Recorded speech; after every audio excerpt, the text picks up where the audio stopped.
someone's going to jump out and shoot these dudes, and they're going to be in for the fight of their life. Like I just knew, or they're going to get ambushed. You just knew it was coming, and then the tension of it got built so much where I just sort of forgot I didn't like the movie anymore, and I was just like, oh God, what's going to happen to him? And also during that time, this is good filmmaking. They start making you care about the characters because they start showing them with their significant others. And now you're like, oh, they have families. Now you have to care about them, right? They have, they're trying to like, build a nice life for themselves, and they're happy in their real lives. And Jake Gyllenhaal his character is very adamant. Like he's not very happy. He doesn't have good relationships with women. He wants someone he can talk to and grow old with, and he doesn't have it. And as soon as he gets it, he gets a hit put out on him, and it's something. So it becomes a little tragic to watch at that point. And I think that's when the movie really picks up for me. I agree. Also, Sorry. Oh, I was gonna say I agree with the camera thing at the beginning. It was very discombobulated. We'll get to that. We'll get to that. Oh, okay. We'll talk about the camera work a little more.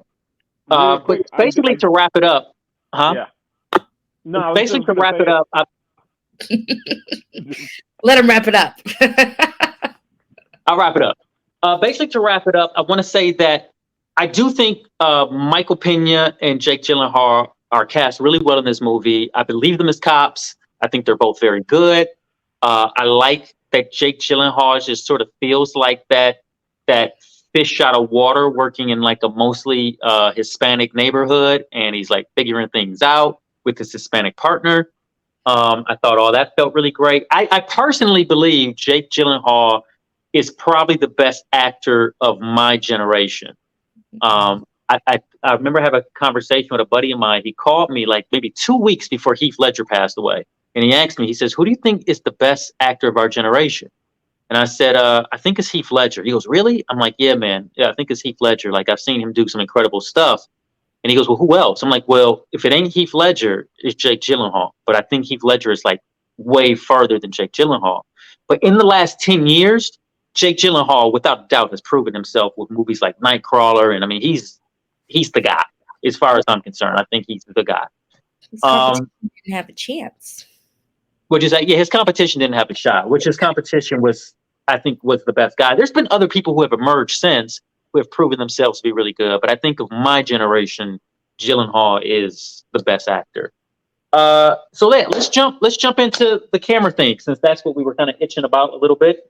What did you guys make of all this camera work in the movie, making it feel first person, and then the idea of the police? What do you call those? The police cameras, the police mini cams, body cams. Yeah. Dino? Now he's quiet. Well, I was doing a little work myself. For the camera work, I started talking about it in first impressions also, that it felt jarring at first, and it really took me a long time to kind of put that aside and just kind of go in for the ride, because it was like, what cameras are we actually supposed to focus on, or what is the voyeurism of his camera versus just fly in the wall type of thing. But there were some really impressive shots with that as well, of just him, and it reminded me a lot of there's a TV show called Southside. I think it was on TNT or USA. It was on network. With Regina King. Southland, I think is what it was called. Yeah, and when that first came out, I believe it was on regular network television, and then it got moved over to TNT, and it reminded me a lot of that, because it did have kind of grittiness to it in this movie as well. That one where it didn't just show the cops being like this pristine, especially the white cop, right? Normally you have the white savior, if you will, of like going into the brown and black neighborhood or something like that. And I am happy that it didn't have that. It wasn't just like he's clean cut, even though of the bad language. Like he's this like perfect example of what a good cop should be, because he's not. So I am glad that at least they were able to show that. And I, with the camera work and the shots in the car and stuff like that, yeah, him and Michael Peña have great rapport. I don't know if they have worked together since, but I would love to see them be in something else together. So camera work wise, that's kind of what I'm thinking. So this movie predates, I believe it predates, don't quote me on it. I don't know what you guys think. I believe it predates the body cam, at least in LA. It definitely in this story it predates the body cam. And the other officers in the film are saying, like, hey, you better watch it with those cameras you got on. You guys are going to get yourselves into trouble. Yeah. And he goes, we'll just turn them off or we'll just delete it. There's a delete switch if we do anything, because they know they're going to do something dirty because, we're the cops. So it's like, watch your butt. Don't get caught. What did you guys make of the fact that does he ever mention why he's recording everything? He For a says class. at one point he's taking a class or he's making a movie for something. He does say that at some point. It's like a I project. know he keeps saying, like, I'm doing a project. I'm doing a project. But he never, like, and I thought he was just saying that to get out of trouble with his supervisors. Yeah. Mm. I believe he called it the Blair Witch Project. Yeah. Which reminds me, like the found footage type thing. Well, you kind of touched on like how inconsistent the footage is, and I really agree. Like as far as just not matching the angles at some points. Like if you're gonna say that you have this camera, like make sure it's realistic to like the angles, because it was switching up really quickly, and I know you can switch camera hands that quickly. It was something that like my OCD had to overcome to enjoy the movie, because I was just like, what's happening? Like, so what I credit that to, because I thought about the same thing. I said there must be a lot of improvisation in this film. Like, because it feels like the actors, it doesn't feel like it's very lined, like they're reading lines. It feels like they're just sort of talking to each other.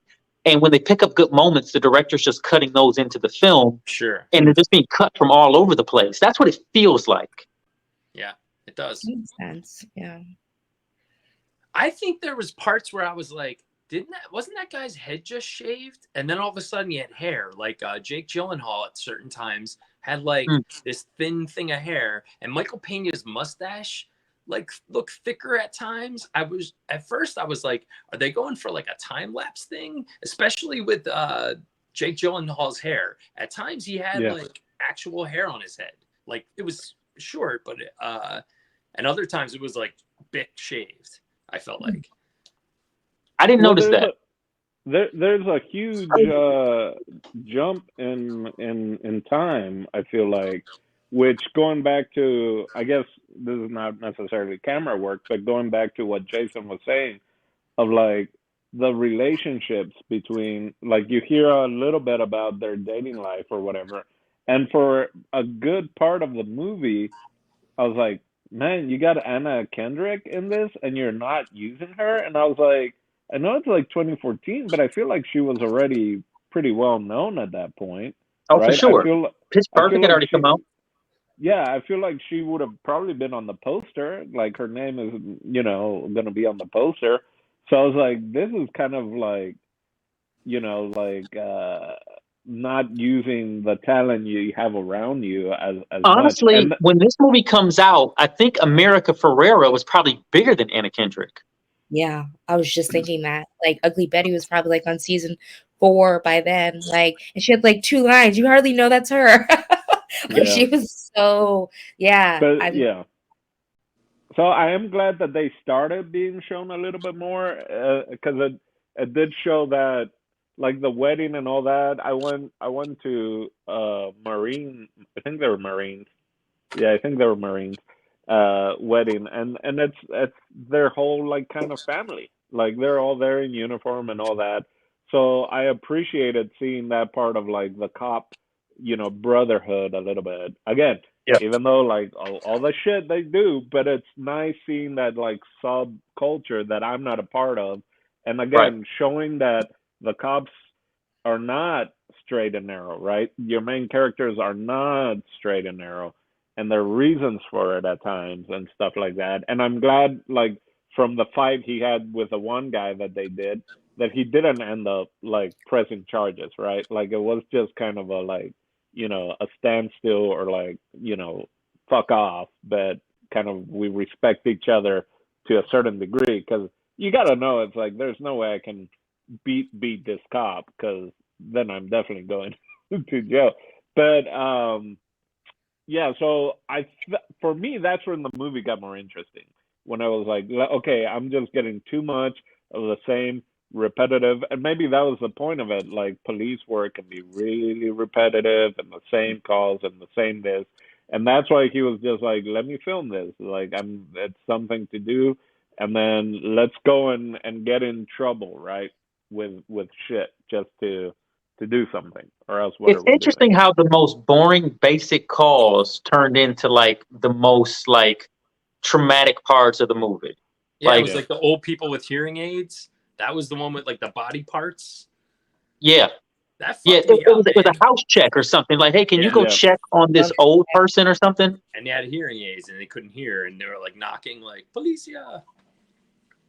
Yeah, that was weird. So yeah, there was nobody in the house but the body parts, right? That was the For cartel that house. one, yeah, there was another one with a hearing aid thing, but yeah, the one the I was gonna say proof of life, but the the wellness check one, that's where shit really gets like, oh boy, like it's just bad all around.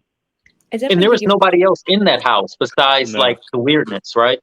Yeah, I think and the that one, person they were checking on was in the bag, but yeah. like, Oh the bag- wow, yeah. Because yeah, they in the said that no one's heard from them in a while. yeah, they probably died of natural causes and like someone took over the house or something. That's But- exactly what happened. That or like it was an old person and someone like bum rushed them and came in their house and took it over. Well, it was an old person, I believe, because I think the call was the daughter who lives in another state called to, and and they even said like, hey, they've given us permission to break the door down, right? For if we so. That was super scary to me because when I'm driving down like LA streets and shit like that, like in neighborhoods, like you don't know what's going on in all these houses. There's like 100 million houses out here. And like to think that like that's probably a real cop story that they pulled. That's probably actually happened at some point in the last 30 years, right? Yeah.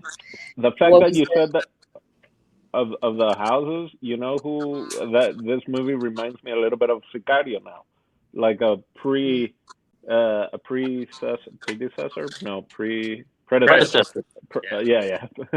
It's like, what language am I speaking for pronunciation? The predecessor of kind of like something like Sicario, where it's like the very much working around the gray area of police or of stuff like that, and just going into places where you think it might be a normal house or whatever, and then it ends up being, with a tunnel, with a cartel, with a whatever. You just never know.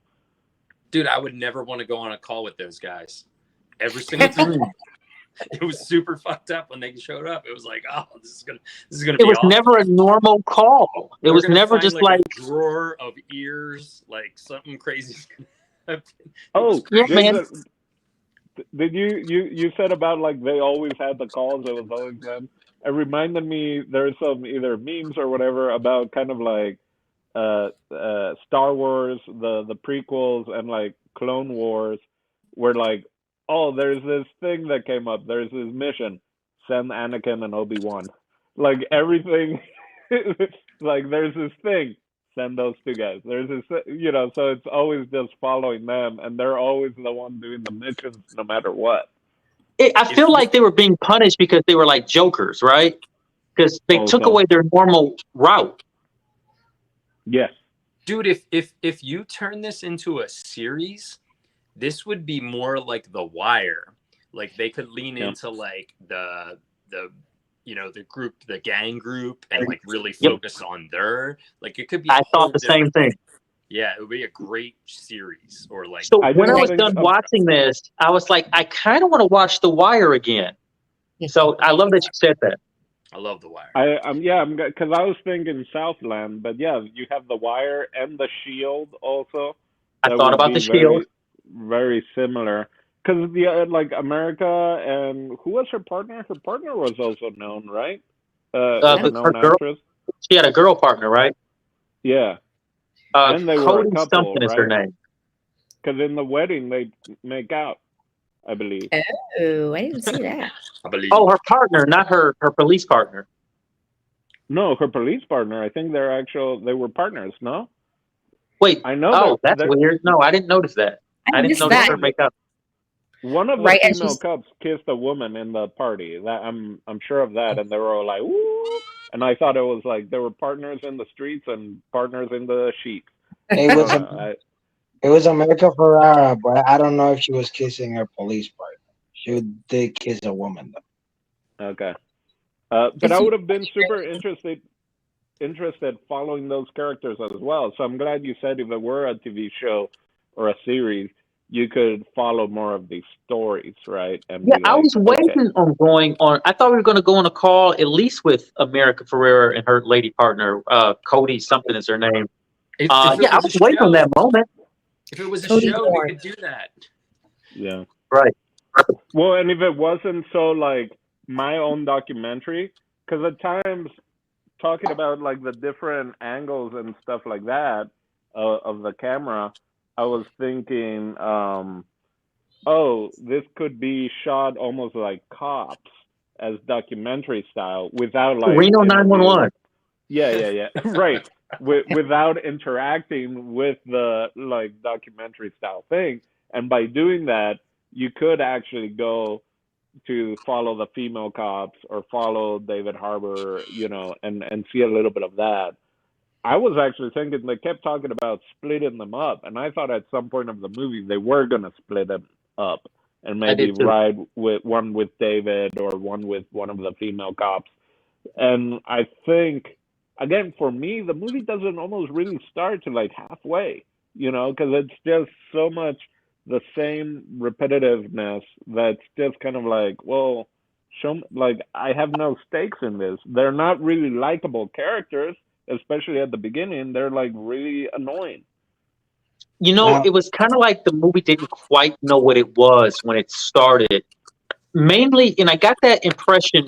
Remember when they chased down, right in the beginning? Remember when they chased those guys down and the guys pull out the guns on them and they have a shootout? Right in Yeah, the beginning of the movie, when the shootout is happening and the guys jump out and they're shooting, they're shooting back at them. We see it on the police car cam or whatever. They're shooting back at the guys, and I guess their shooting is so good they're walking around the car blasting the guys, and they don't get hit with anything. And I'm just like, this just feels like a dumb action movie. This feels like yeah, Fast and the Furious, where they're untouchable. And I'm trying to yeah. wrap my mind around it, like, well, maybe they're cops, and because they practice shooting like every week, they're just better than these guys who are just aiming at whatever. Like I had to like fix it in my Bangers. mind, but the way they came around the car shooting, I don't know protocol. It just didn't feel like protocol. You just Well, wanted half of the to stuff up. they were doing didn't seem protocol. Listen, they have bulletproof vests. Okay. Yeah, It yeah, I was guess. some realistic shootings, like even when they were in the apartment and like the fact that they got away in the apartment, Yeah, like several there's no way people they would have. with The AKs just shooting. I'm sorry, I don't know, but bulletproof there's vest, I guess, there's no way they would have gotten out of the courtyard, right? Because There was it four was a people giant. with like choppers shooting at them, Like and I he only thought they got were a gonna. bullet in his hand. I thought they were gonna jump out the window. I'm like, why are you going through the courtyard where you're getting shot? Find the window. Like there's no way that apartment, like the only window that it has is into the courtyard. But Yeah, there were some mm, spoofy moments where you just wanted like the intro, like bad boys, what you gonna do? Like it was just like Yeah. so funny. I was like, okay, sure, we want the heroes to live, but that's fine.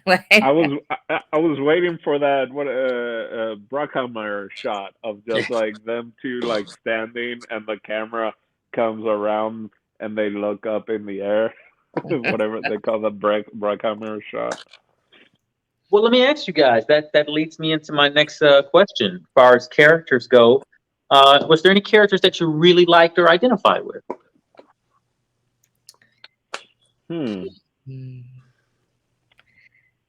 It's a tough one being a cop I movie, think- you know. I I know, think- right? I know. It's like the police chief. I think I would identify more with the main characters if they both would have died. Me too. Okay. We'll get to that. We'll get to the ending. Before we go off, we'll get to the ending. So hold those thoughts.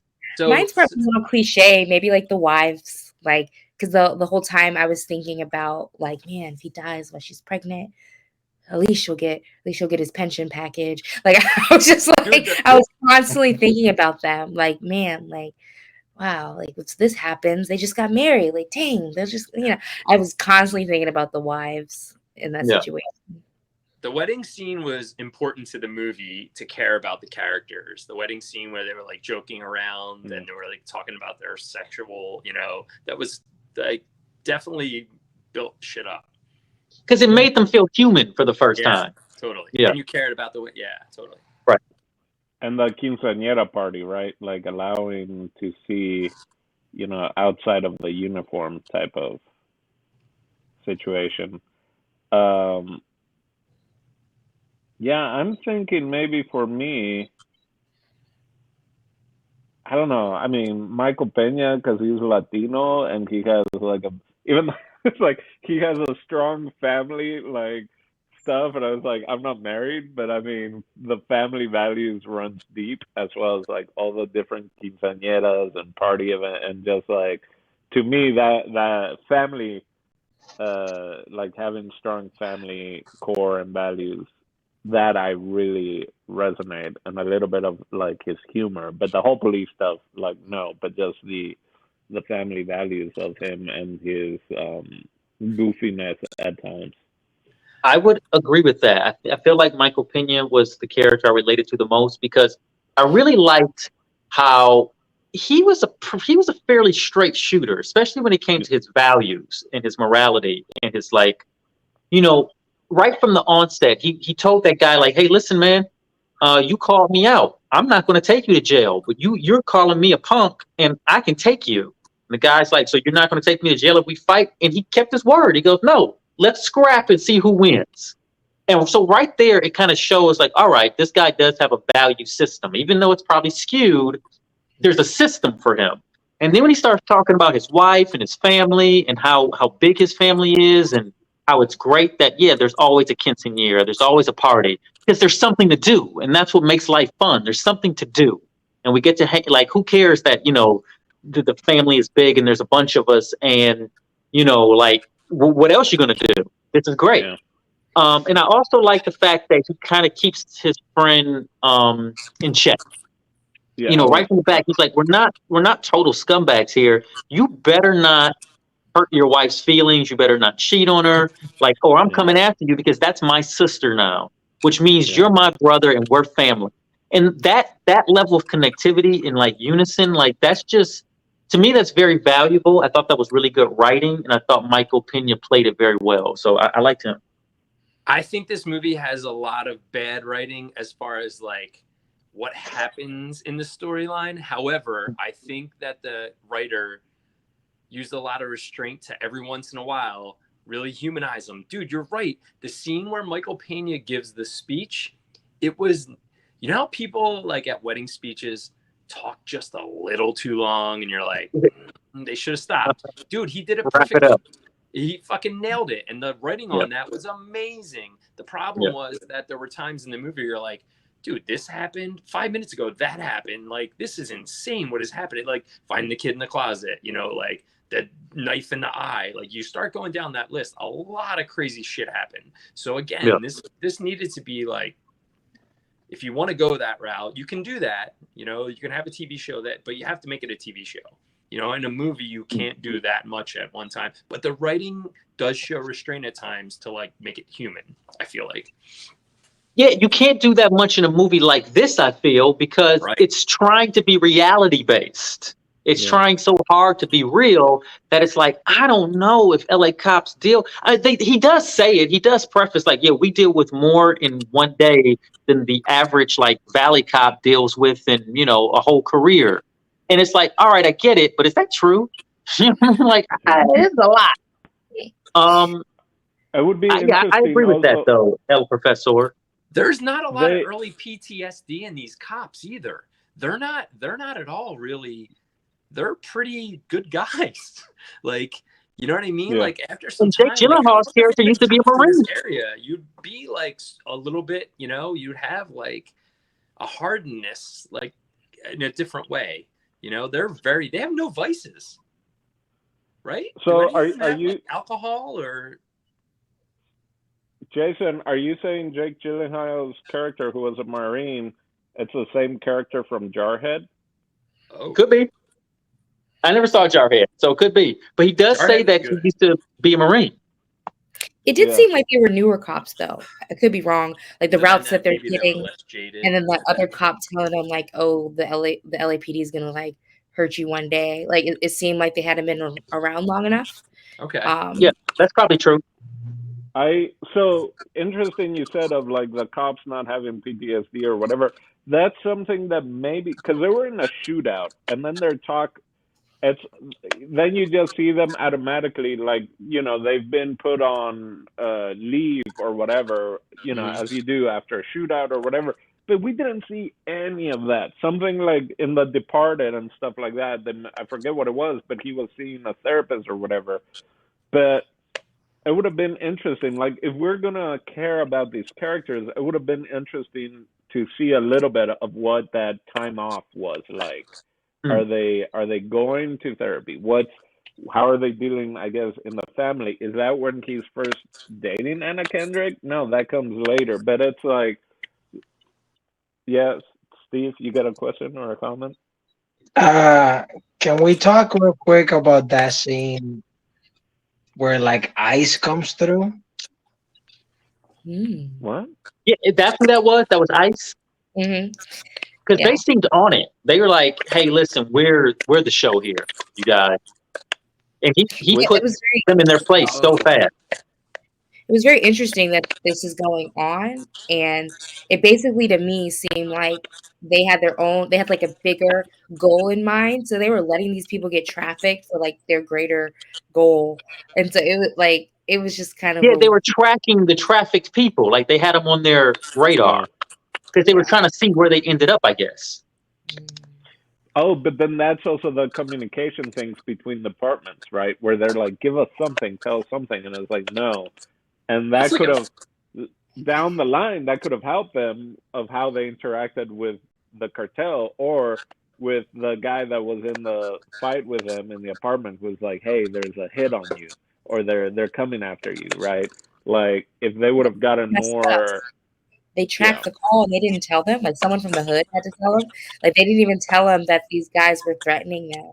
Like, yeah, I've never been. It's shady, but you know they're doing it because there's like leaks in the department. Someone's going to tell. The cartel has somebody in their pocket somewhere in the force. Probably the person recording the call. Somebody, but that's what they're afraid of, right? All right. Does anybody have anything to say about that? Yeah, the professor was. Well, like just that's a trope, right? Like that in a lot of TV shows, even more than movies, that they go to move in and all of a sudden someone higher up is like, "Yo, we were doing something here, and now you just stepped on our," you know, that's like an FBI over local cop. That's in a lot of stuff. For sure. Man, this is a movie where I came into it with a lot of positive, like I actually really enjoyed a lot of aspects of this movie, and I'm really picking it apart now as we're going through. I kind of like that because normally I feel differently, but you know, I don't know. I like it. Okay, Steve, did you have anything? No, just about that ending. All right, we'll get to the ending, but before we do, or if the ending is your favorite scene, you can say that. But I want to know what everybody's favorite scene in the film is. Oh. My favorite scene is at the wedding when Jake Gyllenhaal puts on the glasses with Anna Kendrick when they're dressed dancing, and they go from like love dancing to like a dance song, and I was like, that is so totally something that Jake Gyllenhaal in this movie would do. Like that's the kind of wedding he would have, where he would like change Yep. his character to be like, I'm gonna do this all of a sudden. Like that is such Yep. a cop move. I feel like. Yeah, but it's like 100%. all the It was videos cute, that but it come was like a out cop of move. like or of like funky wedding dances are like that, where it's like they've choreographed their dance, they've done all Everything these on things. YouTube. But it feels like I agree with El Professor. Yeah, but it feels like his character would do that. Right. Yeah, it's like Chris Brown, you know, like that song, like I don't know what that song's called. No, Wedding song. no. It's I know I'm forever. bad. I know I'm bad describing songs and all that, and like humming stuff. When I'm with like Jason, I'm like, "What's that boy?" El Dino's all Professor. like, "What's that song?" They go, "Knuck, knuck, knuck, knuck, knuck, knuck, knuck, knuck." Yeah, Wait, no, but it's just going Forever. It's called Forever. What's that song? Yeah, doing it's it. forever. I'm I doing knew it. I knew it. I was doing the horn, Uh, man. 1, 2, 3, 4.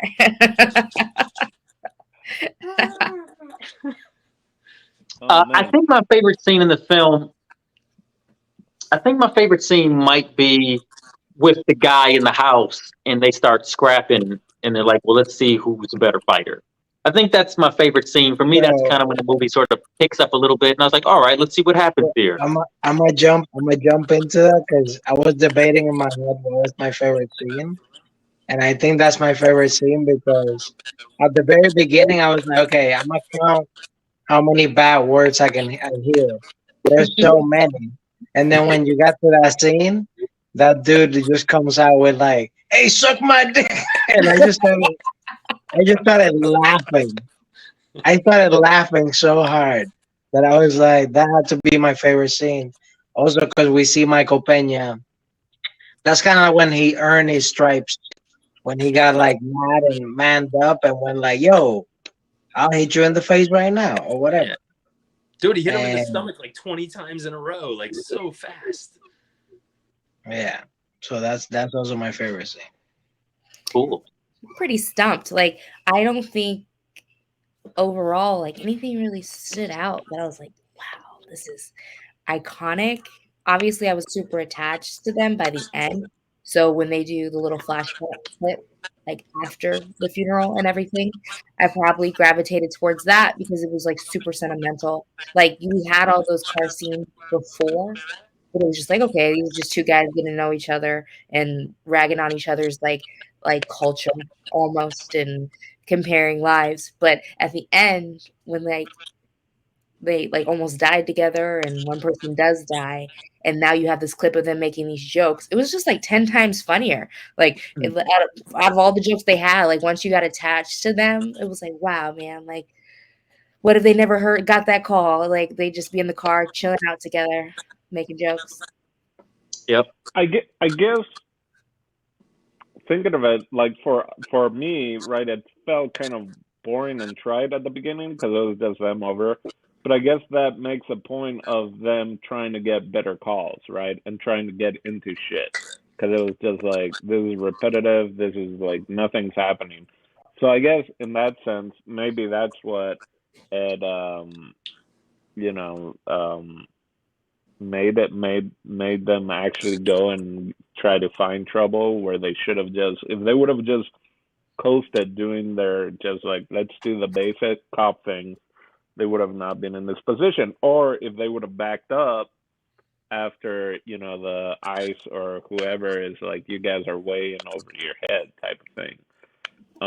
But for favorite scene, I don't know. I don't know if it's the wedding part or like when they see the more human side of them, right? Because we have so many connotations now with cops, especially LA cops, that it's like, what am I?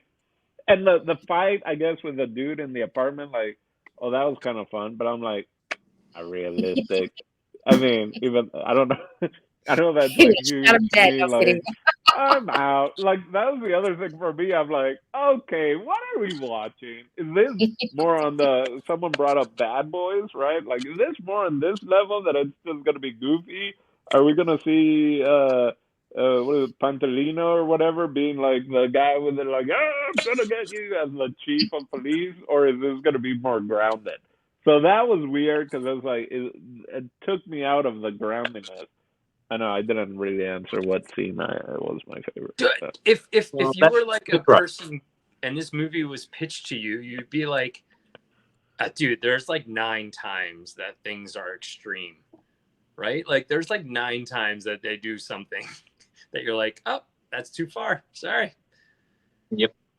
Like David Like Harbour running scene where into he's like, that the chick's in fire. trouble down the thing with this knife out of my eye right now, but she's in real trouble, guys. We should go down that driveway. Like that was ridiculous. Yeah. Wait, the knife in the eye or them going down the driveway? Well, the knife in the eye, like they really went for like he's in so much shock that this guy can talk for like 4 minutes with this thing in his eye, and he's just worried about this woman down the street. My eye's still recovering from seeing that. Okay. Wait. Do you guys did not see the after credit scene of him cooking with the knife in his eye? No, are you funny? That would be my favorite scene in the movie. Oh, I was like, wait, what? That would be a lot. You're like, oh, I need onions. All right. That's very yes, right. So I don't. I guess it goes with maybe favorite scene or pre-final. He's all like, "Where's my knife? Where's my knife?" She's down the alley. I mean, that's where it turns into John Wick, where he should have just taken it out and thrown it back at the guy. Jesus. Like, but at first, was anyone fighting? Was like, is this movie like police propaganda, and I'm supposed to sympathize with the cops because they have it really rough, and I need to root? Huh? That's a bad word. Well, it's interesting. Propaganda. Don't you ever say propaganda. I know. I can see the comments now. Like, hey. Dude, I was just waiting for 11 from Stranger Things to show up and like heal his eye. Yeah, no, right? Oh, that would have been funny. I was gonna wait till like the conclusion thoughts, because you guys have all had your opinions on how accurate days and things have been. And I have a very different opinion on how I feel like the movie was, but I'll wait until we talk about recommendations. But you want to use that for your final thought? Yeah. Okay, cool. It's a final thought. So let's before we do final thoughts, let's talk about this controversial ending for the film. I'll just start off by saying this, and I'll keep this very brief. I feel like this is one of those films that they didn't quite know what the ending was going to be. And it feels like they probably filmed a few different versions of it. Probably a version where Peña dies, a version where Gyllenhaal dies, a version where they both die. And they probably tested it with like audiences and studio heads like, hey, which one should we release? And they probably got notes and had to go back to the drawing board and maybe even like refilm it or just edit around it. I will say this, though. I at first I was like, I don't like that Peña died, because he's the one who says, if anything happens to you, I'll make sure your child and your girl are taken care of. Yeah. And when Gyllenhaal doesn't answer back, and he's kind of like, he feels it, you can tell like, oh, wow, like I got a brother for real. You kind of know that Peña is going to be the one that dies should something happen, because Gyllenhaal didn't say anything back. So it's like, now it's on you, Gyllenhaal. But then like when they're in the alley, I feel like, yeah, they're both dead. They gotta both be dead. But then like I started thinking in the sense of like, as an audience member, this movie doesn't do well at the box office. And I haven't checked the numbers yet, but this movie doesn't do well at the box office if both of the leads die. Like it's hard for people to leave the theater with a good taste in their mouth if both of the heroes die. The heroes. Yeah. The SAP demographic. Like I'm literally the poster child of needing somewhat of a happy ending. So I even was like, I'm turning this off. Like they're both. Which is the reason I think at the end, which I was happy, because I think I would have done the same thing where they throw in the little footage, the last moment of them like being happy before they get the call or whatever. I understand. Oh, you know what might have been a happy ending? Hey, I understand why they thought already, like he must have passed out or whatever, Gyllenhaal, right? And so then when they kill Peña, I'm sure they're like, oh, well, he was already not moving, so they don't go over to check and pow, right? finish him off. So I understand how he could have survived. So that is fine. But you just made me think of like showing their final day. If they would have both died, or another way of seeing them, like it would have been cool. Unless I don't remember, because it's been what, a week or 2 weeks since we watched it. If the either end credits or if they were both dead, it's like a found footage of the beginning of that day type of thing, right? So it ends with basically. To me, like I agree. Like if the storytelling would have gone from a perspective of more of like we're now celebrating these two cops' life. Mm. Like that to me would have made it more interesting, and in a way it will validate both of them being dead. But then I don't know, like having Gyllenhaal alive and basically well, like he looked nothing. Like So I don't know. okay. Ending a wise, little jelly band-aid on, just like... ending wise, I thought it could have been a better speech for your brother. I don't know, like I agree. Okay. So maybe more so than him surviving, I was just like, oh, what a, like, it reminds me of the improv game or whatever, when they're doing scenes and it's like, all right, Oscar moment. Like, that's a part where you could really, have a nice little speech or a nice little something, like a Serpico moment of just like giving this, like, this is what this man meant to me or whatever, or this is what this brotherhood means to me type of thing. And I just fell short, or him just completely breaking down. I just Another felt reason like, why I think most of the movie was improvised. yeah. I think that this movie started off though where I was framed in the mindset that somebody was probably going to die pretty early on, and at some point I was like, oh, they might both die, and then my brain was like, that would be a better ending. And then they did that speech part, and then I was like, they could have cut that right out and went right to the other scene. Like, this movie can be self-serving at times, but I felt like we were owed that they both died. And I get the whole idea of like, it probably would not have landed well on people going to see it, but it would have been a better movie to me because I didn't see that coming right away. And then I was like, oh, this could end that way. I care about both of them. Maybe they both go together, I guess. You guys know how traumatized I am. I was expecting them to kill someone innocent the whole time. I didn't think, I was so nervous. I was like, man, these things are going to escalate. They're going to shoot this black man cold. Like, I was so, like, it took me a while to realize, like, oh, they're in danger too. So don't worry, the guy's got the golden gun. How about the golden gun? Yeah. That Liberace gun. We didn't talk about the Liberace gun. That was a fun scene, like going through, like, just like, didn't we watch the whole thing? Jason, did we watch that whole Vice thing of like the guy, the old dude that does like metal work on guns, like custom, like just like I don't think so. Blinging out guns, and from AK-47s to just pistols, and it's like this old dude who's like probably 70s, and he's just like with a little like hammer and and thing chipping out. Now, I don't think that was me. This came out in 2012, so my thing is like all I've really seen Michael Peña in, or once I realize who it is in comedic roles, supporting roles. I mean, he was in Chips, he was Punch and Chips. So like watching it now, that's what also was a little bit hard for me. Like, where are we gonna? How much of a is this gonna be like turned into like a little more buddy cop funny movie? Like, did anyone have that kind of like maybe struggle with like knowing Michael Peña from Ant-Man, from all these other? No, because Michael Peña's been pretty like well versed as an actor. He's done comedy. He's had a pretty good career in doing comedy and serious drama. I feel like the first thing I remember him from maybe was Crash. Was he in Crash? Yeah, he was in Crash. He had the little girl. Yeah. Yeah. Oh, I've tried to burn that out of my head. That movie. The movie Crash. Yeah. Please, no one pick that. If anyone picks Crash, I'm not available. Just don't let JP know Just don't let JP know you feel that way, because he will pick it. That movie's like forced prejudice. It's like everyone, the whole movie is so intense. I'm like, oh.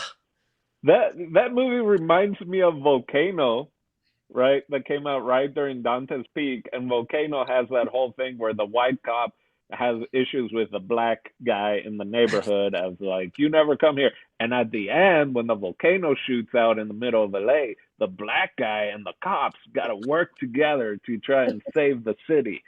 And that's what I felt watching Crash. This is just Volcano minus a volcano and way more just There's stupid no volcano shit. here. Oh boy. All right. Well, before we go into final thoughts, I'll just say that the movie actually was a really big success. As it turns out, the film only cost $7 million to make. That's it. I mean, they shot this thing probably with a lot of handy cams and what have you, and obviously they have film cameras, but they probably shot it very quickly and obviously very dirty, because $7 million. That's all this thing cost in 2012, and it grossed $57.6 million. And it was mainly just the two of them anyway, so it's not like you had in a car. That's most of the scenes, so you aren't getting the cast having to wrangle all these people. No, man. Nope. And all the locations were kind of like houses or the apartment complex or inside the police station or in the car. There wasn't a lot of even street stuff where they probably needed permits. So cheap film, big return, and I'm sure, their careers were rewarded for that. Let's go into final thoughts. Let's go backwards. So El Professor, final thought, please. So for me, we haven't even talked about how the movie opens up with Public Enemy's Harder Than You Think. And that was huge, man. That's a good way to start a movie. I was worried at the beginning, too, about it could be hokey, the way it started off with Jake Gyllenhaal with the, selfie camera. But it really did. I feel like this movie, got me to buy in at times. Definitely jumped the shark at times, but there were times that happened, and then it wasn't that hard for me to transition back into the movie. I thought it was a good movie. It has a lot of flaws to me, but I thought the acting was really, might have been the best part of the movie. The writer just seemed really ambitious. And like I said, every once in a while he was able to show restraint. I would recommend this to a lot of people, like my brother, like people that watch movies like I watch. I think it's a very much like a Training Day style movie. And I think it's fun. There's some crazy parts, but that's kind of like, if you like action movies, that's part of it. So with a heart. Right on. I think we went, and then there was Steve. Final thoughts. Final thoughts. So, yeah, this is a great movie, especially for people that like action thriller type films. I am not the biggest fan of this particular movie, but it did manage to be enjoyable for me to watch. There were moments it even made me cringe, it made me go a little bit I don't know if I want to see. So that means I was very into the film. I'm still disappointed about the ending. I think if we were to revisit the movie, that would be one of the things that would change. And indeed, this concept of a movie would have been, especially in this day and age, even better as I don't know, Netflix 10 episode series or something like that. Yeah, but overall, pretty well done, enjoyable. It does make you think a lot, especially about your surroundings. And yeah, it's a decent film. I'll give it a B+. Awesome. Marina, if you would. Yeah. My final thoughts when I first started it, I didn't know if I'd be able to keep up with the plot because there's a lot going on, but eventually I definitely understood the message that was being sent. Just these two guys becoming best friends and their day-to-day lives, sometimes regular, sometimes intense. I would recommend this movie to, yeah, people who do like, cop film and a little bit of thriller. I'd also like to ask someone who's a cop how accurate it is to working maybe in a city, like a major city as a cop, because if it was accurate, I think it's a very good depiction on how there's just normal people having these jobs and it's a lot going on, and how we need better training and we need higher salaries. These cops can die just from something going south, and vice versa. Like civilians can die if there was that one point when he was talking to that guy that was looking out for him, and he had his gun ready. Like, the guy wasn't even in a threatening position. So it's just I think it was a good depiction on how the job is dangerous, but also it's really, really messed up how it's all set up. I don't want to get too deep on things, but we got normal people dealing with all these triggers every day, and you just never know what's going on with their psychological. No, that would be very interesting to ask some cops how they feel the movie depicted them, especially in Los Angeles. Yeah, I would agree with that. Dino, thank you, Marina. Dino, why don't you give us your final thought? All right. Yeah, who was talking about? I think maybe Steve just said it was enjoyable. I think the movie ended up being enjoyable. Who would I recommend it to? I think if a conversation comes up and it's like, oh, is Jake Gyllenhaal and Michael Peña in a movie together? I'd be like, you should watch this movie. Or Anna Kendrick. No, yeah, I would recommend it to people. Maybe conversation of The Departed, or if we're talking The Wire. Other better police kind of gritty dramas come up in conversation, I would recommend this one. I think it has a lot of good things in it, a lot of really fun interactions between the two of them, and even at times other cops. And but I do like what Marino was saying of oh, I wonder what some beat cops might think of it. But then at the same time, maybe we ask some real bangers what they think of it. Have they gotten into fisticuffs with cops on the down low and not gotten in trouble? I would love to hear that. Yeah, that actually, we had a knockout, punch out. I was waiting for, not in the face, not in the face. Anything, just body shots. Gotta keep the face pretty, or else, people will find out. But so there were a lot of enjoyable moments. I did feel that I was very much all over the place.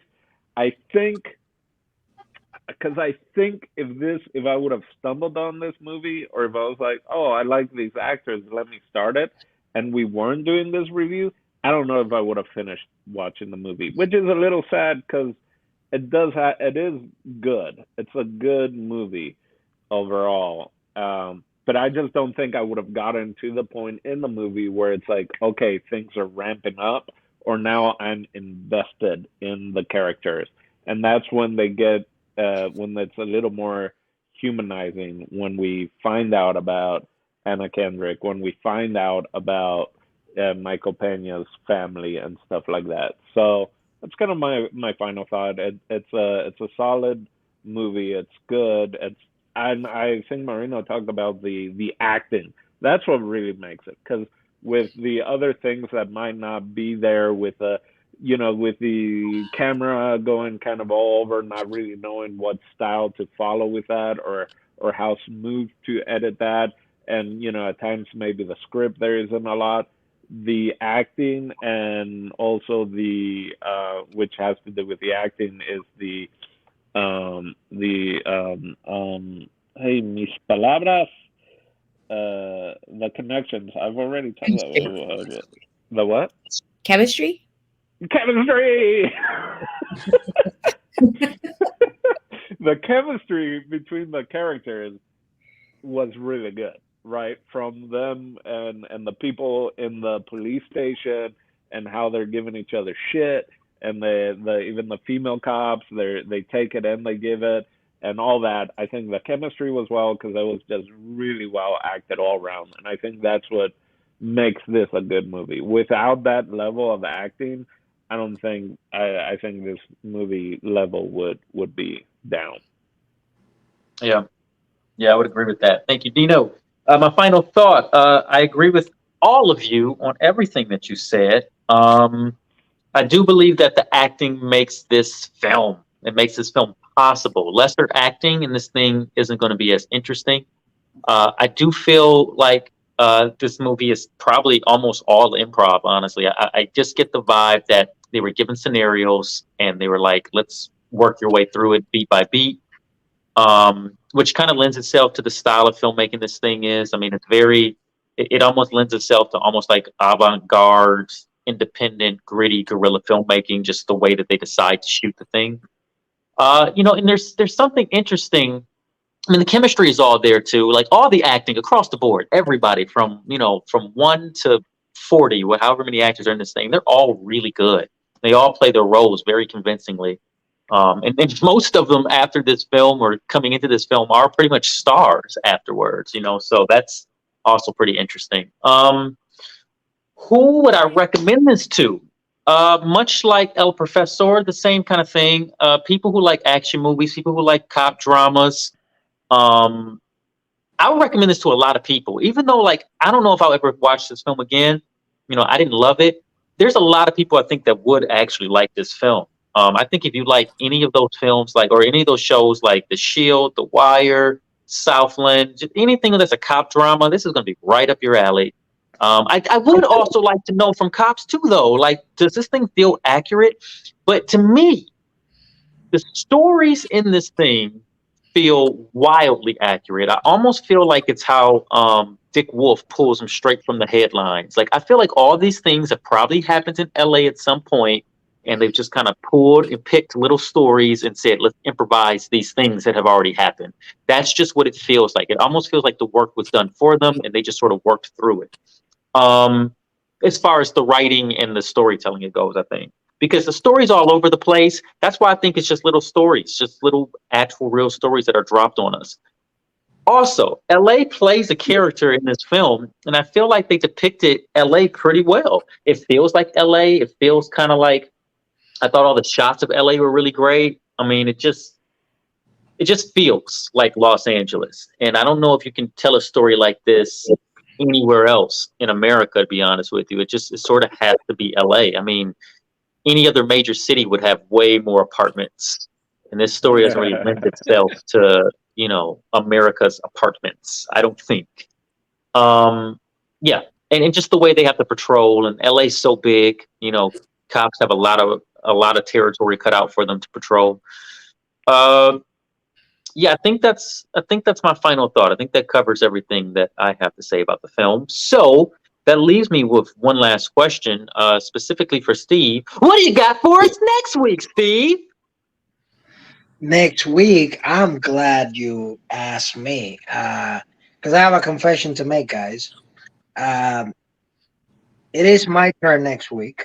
Oh, and I am the champion of the bracket. I am the one that picked the category of movies with bad words in them. Okay.